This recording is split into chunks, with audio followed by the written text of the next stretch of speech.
Hey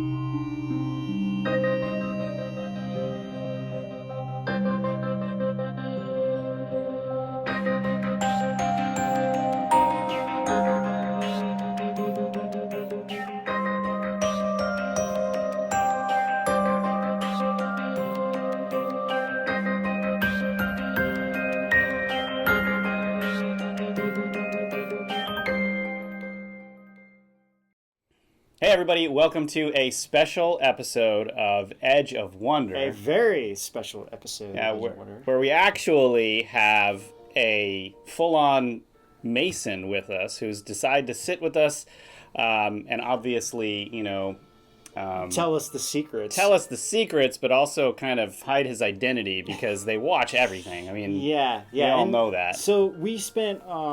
this is somebody that we've been in contact with for a very long time. Yeah, not an alien. Not an alien. No, yeah. Not that kind of contact. Right. And so this has been a couple years in the making, really. So we've really got to know this person really well. Everything that he's told us has checked out over time, and he's finally agreed to come on camera, but like you said, as like a secret identity. Yeah, we're going to be hiding his face and voice and... Yeah. And, we're going to, for the purpose of this interview, we're going to call him Joaquin because we're cheesy. Joaquin and Boaz. If you guys don't know what that is, watch some of our other episodes. You can look it up yourself. He recommended it. Yeah. Being called Joaquin. So. And also, he's probably a big fan of Joaquin Phoenix's Joker. Just kidding. Anyway, Joaquin, thanks for being with us today. Yeah, it's really incredible to have you with us. Thank you. I'd just like to say I have a confession to make. I still eat Frosted Flakes. That was like the last thing in the world that I expected. I mean, do you guys remember those cheesy commercials from the 90s? All right, if you don't, you're going to need to go onto YouTube and probably try to track them down. Yeah. Type in Frosted Flakes 90s commercial where they're being questioned. Anyway. They're great! Don't show 'em you're a tiger. Anyway, thank you very much for being with us. And we've got a chunk of time with you today, and we kind of want you to bring us through just everything that's kind of happened to you, and especially even going in for the first time to, one of the Masonic lodges and how all of that worked out. Did you have anything to add about how you'd like him to start? You've listened to a little bit more at this point. Yeah, really. I mean, how this process even began, like what made you decide to become, part of the Freemasons, and how did you even, what was your thinking? Like, oh yeah, I'm going to do this, and how did it all pan out, basically? I had heard of Masonry before. I know there's some other Masons back in the family, and I actually got interested in it kind of as part of my own personal spiritual journey. I was reading a lot. I went to the library. I was living in San Francisco at the time. There's all these books kind of related to Masonry, and they're basically occult books, for lack of a better description. They go by names like Theosophy or kind of Hermeticism, which Masonry is tangentially related to. I can explain that a little bit too. I was fresh out of college, and it's the kind of group that is kind of mysterious, but in a kind of alluring way to many people, because you hear about all these big business people who are in it, and that turned out to be true, actually. And so I got into it, basically interested in it by reading about it, and then I petitioned to join a lodge in the area, and it's pretty thorough to get into Masonry, as you might imagine. They don't just let anybody in, even though they do now run ads, bizarrely, like saying, like, join Masonry, right?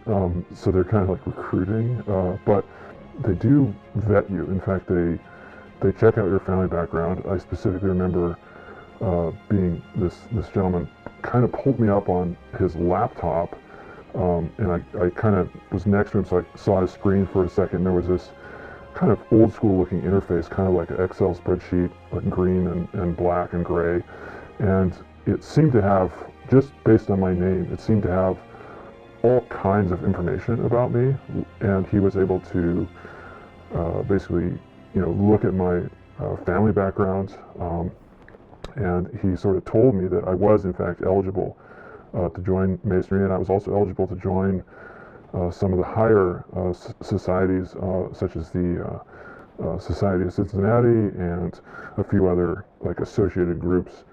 So just by looking, so they just looked at your name and your family background, and that was a deciding factor on how high you could go? For those familiar with any of this, with Ben and Rob's show, bloodline is extremely important in Masonry.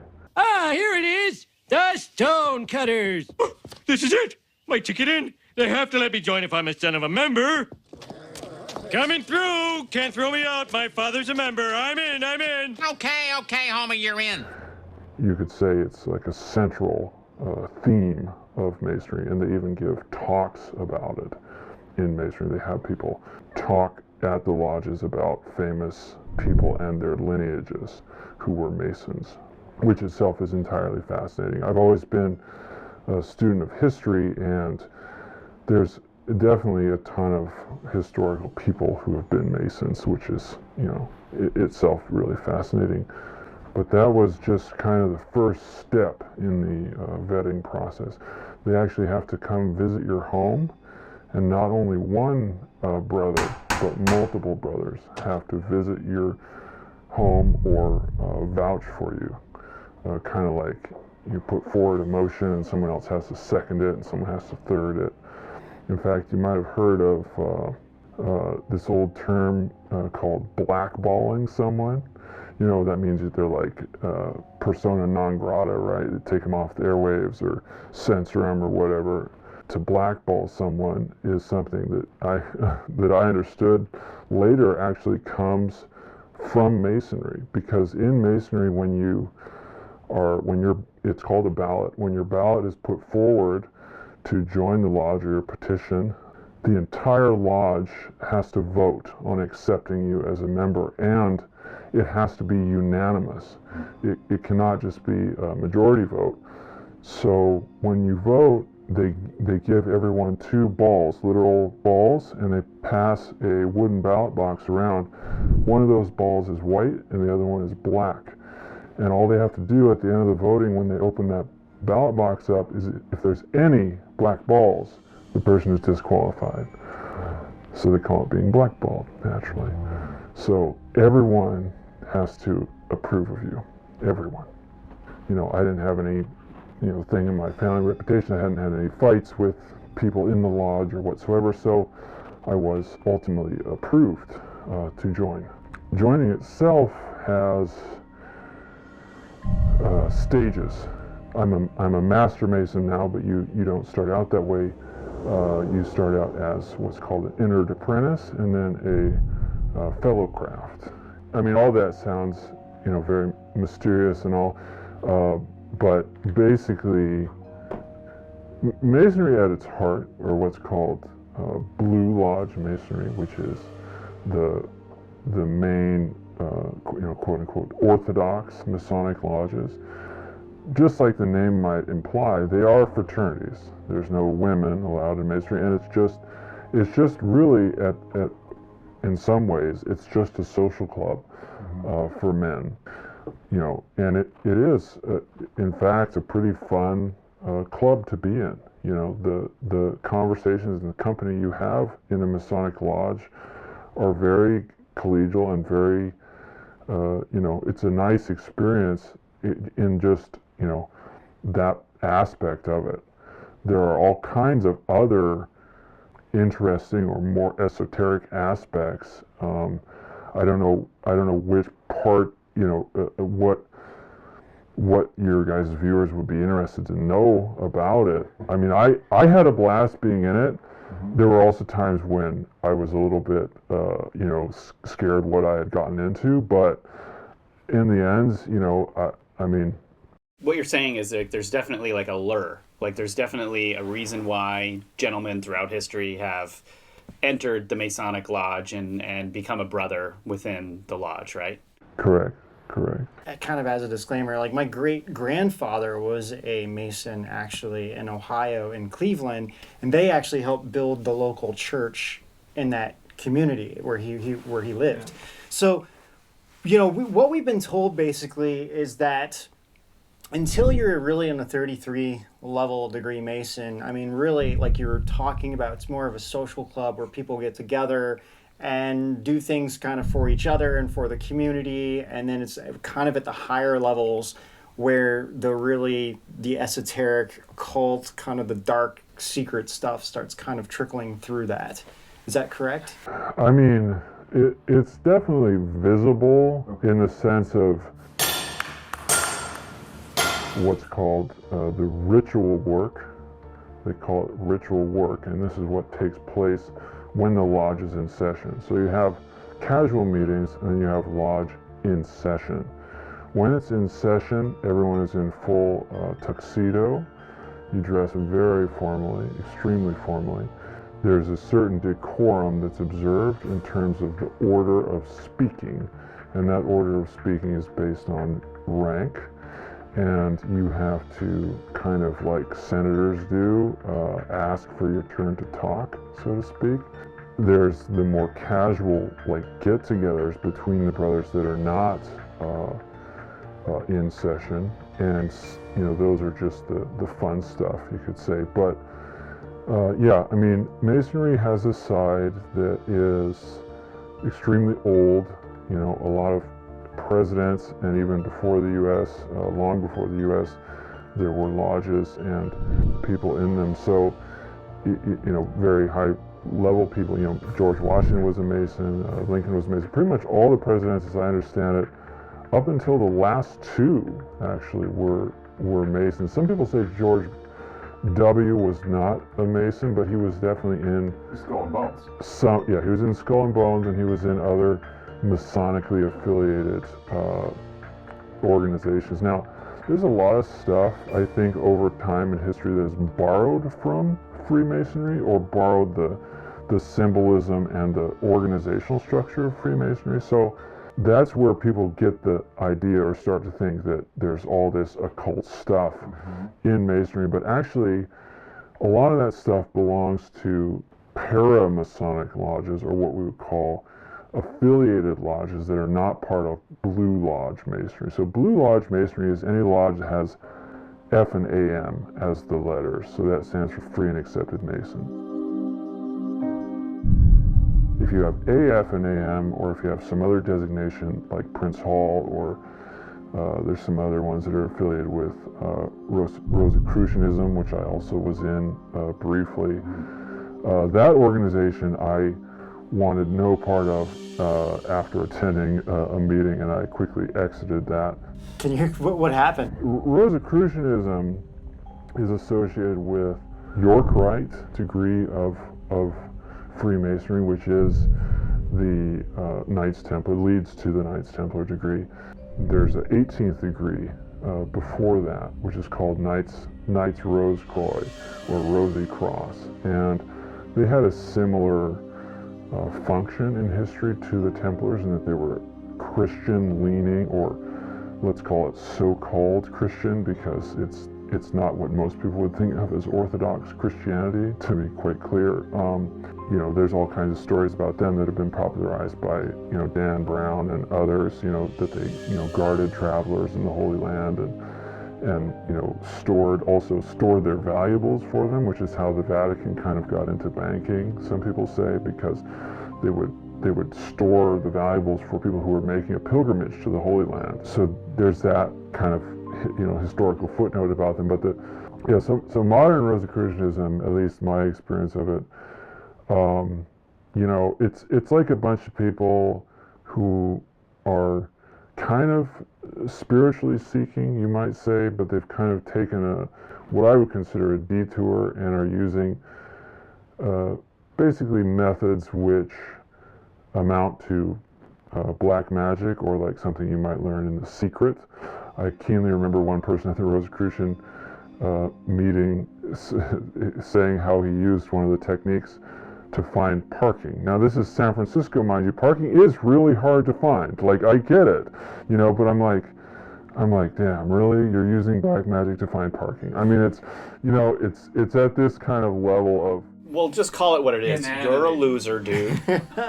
You have to be a very particular level of loser to use, you know. And they do. They meet, you know, in Rosicrucianism, some of the people wear black robes. You meet literally in the middle of the woods. I don't know where, I don't know actually where I was, but I had to drive way into like the Marin headlands, you know, up there in Northern California, where there's all kind of stuff going on, as we know. And, you know, they meet literally in the middle of the woods, you know, like it's so suspect, you know. I'm like, look, I don't know where this goes. You know, some of these people are kind of, you know, I just don't want any part of it. So I just left that whole thing aside and didn't go anymore. You know, in some ways it's a kind of like a witch's coven by another name. I mean, they dress it up. They have all this fancy sounding stuff to make it sound, you know, better than that, but the techniques they teach kind of amount to that. But that, just to be clear, that is not, strictly speaking, part of Blue Lodge Masonry. I see. The two definitely know each other, and if you're a Rose-Croix degree, it doesn't mean you're a Rosicrucian, but they have like, I don't know, a sister city relationship, for lack of a better word. So the people who are in them, you know, Masonry in a lot of ways, from what I read before when I was on my, you know, spiritual journey, has a lot to do with Hermeticism, or what in history has been called Hermeticism, and this kind of idea of mystery lodges. And the rites and rituals and things that you get into in Masonry look like the things from Hermeticism or the old Egyptian mystery lodges. In fact, we have all these lodge rooms in the New York on 23rd Street there. They're like themed rooms, and I even have been in a bunch of them. You know, we have like an Egyptian themed room, and it has like all the Egyptian symbolism you would expect. It has the, you know, the Eye of Horus and all the little symbol that the neo-Nazis have taken to using and all this stuff. And there's other themed rooms too. There's like a Babylonian themed room, there's a Persian themed room, there's a, you know, they just love this kind of pageantry and these old world symbolism. Out of curiosity, do they do that because they feel like they're responsible for all of those things, like that they were a part of that history? They're claiming tangential relationship to that history. They're not claiming, you know, they're not going full History Channel and Ancient Aliens and saying, you know, we created all this, but they're saying we were in the room, you know, so to speak, you know, because Masonry, they don't take themselves as so seriously in the sense of, you know, that some conspiracy people will say about them. Like if you read Jim Marrs or something, you know, he comes at Masonry like it's just deadly serious all the time, and honestly, you know, they're a bit tongue-in-cheek about some of this stuff. You know, they know that history is there, but they you know, another thing I have to clarify is, like, I think you have two kinds of people who participate in Masonry. People who really do go at it for some kind of spiritual aspect that they're seeking, and others who are just basically there for the brotherhood and maybe the business connections.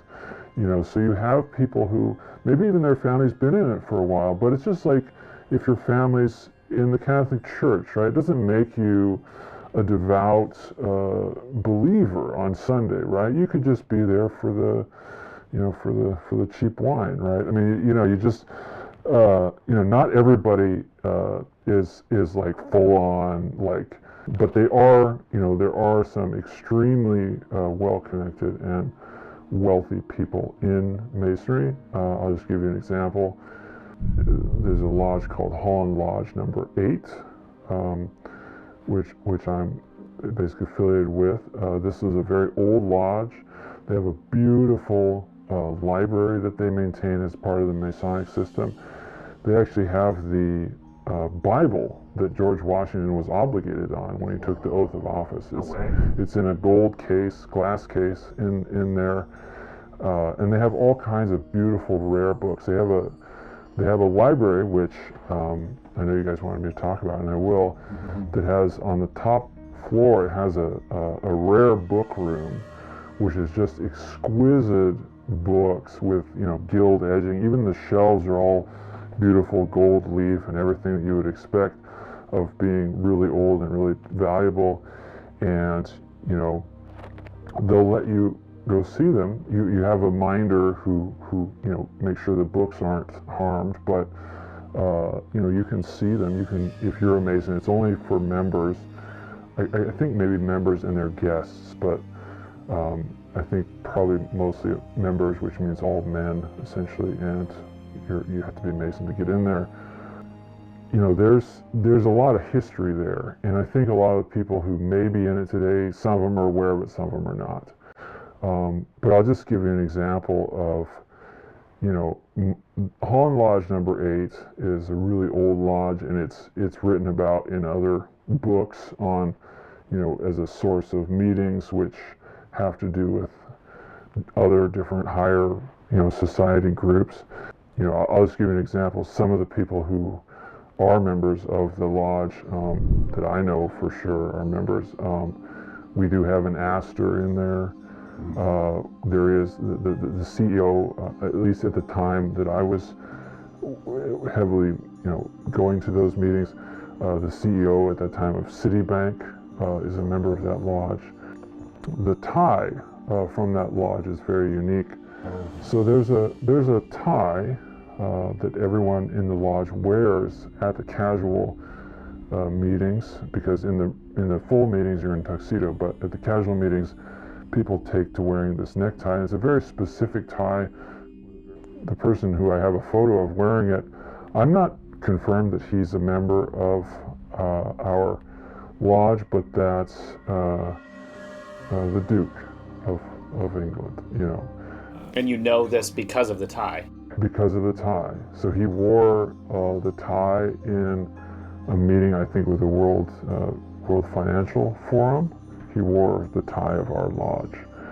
So at least he knows of our lodge and possibly is a member. I never saw him in attendance, but I wouldn't necessarily, some people do not come that often. The lodge meets fairly regularly for social occasions, and obviously some of these business people don't always make it. They're very busy people. Our lodge had a ton of, hedge fund managers. I mean, almost everyone who I met was in some finance capacity in that lodge. They all worked in finance. They were all white. I hate to say it, but they were literally, it's as good and old of a old boys club as you get. I mean, 50, 60 plus, a lot of them. And there are racial divisions in Masonry that are not strict, but that are casually observed, you could say. So there is a lodge, or a grouping of Masons for Chinese people. It's called the Acacia Club. And it's based on the story that when King Solomon fell while he was traveling, he used the root of an acacia to pull himself up. And it symbolizes one race helping another. And it's a very nice metaphor. There's another lodge called Prince Hall Masonry, which is basically for black people. And the notion there was that Prince Hall was an actual prince, and he was a very important early free black man who did a lot of things with Masonry. In my research, I found that Hall is actually one of the sub-bloodline names in the of the 13 main families. Each family name has several sub-names that kind of they bled into, for lack of a better way to describe it. So I did hear that, and it's interesting though that the Prince Hall was related, and Hall was one of the names that I came across. It's entirely possible, and they claim descent of the Blackamoors, who were fought against during the Crusades, maybe related to Saracen, who was the leader of the Moorish Islamic people way back in history. I don't know. It's popular in Masonry for different lodges and different people to claim descent of something or someone famous, not unlike in antebellum England or America, it was also popular to do the same thing. So Masonry has retained that tradition of lineage and the heritage passing to, a firstborn son of a firstborn son, and there's all these things like that that are still, the pageantry of them still exists inside of Masonry, which makes it a very old world feeling place when you go into it. And I think that's one reason some people like it too. They like being almost like transported back to this whole other way of thinking, whether they're in it for some of those more occult elements or financial reasons, right? Or financial reasons, but they may like it for that reason because it does have so much history. They own a lot of buildings. They have very beautiful buildings, very beautiful libraries. And you came across a specific book in one of those libraries, right? Well, I came across several books. I mean, because and you can explain like what these libraries are compared to like normal libraries, right? Like these are restricted Yeah, so these libraries, so the one that I went to is called the Scottish Rite Library. It's in San Francisco near the very Tony, like St. Francis Wood area. And it is a private library. And when you go there, they do give you kind of a minder who is there to kind of help you. Like they give you like cookies and tea and stuff, but they're sitting with you as not with a taser so that you don't destroy the book. They do take some precautions there. But the books I found, which I then later tried to find outside of this library and could not, were utterly fascinating. I remember one book specifically, and I'll give the title, and I have yet to be able to find this book on any kind of Google search or any kind of even mention of this book in anybody else's research, so it's pretty fascinating to me. So the book was called Cyclical Economics, and the purported author was none other than Andrew Carnegie. No way.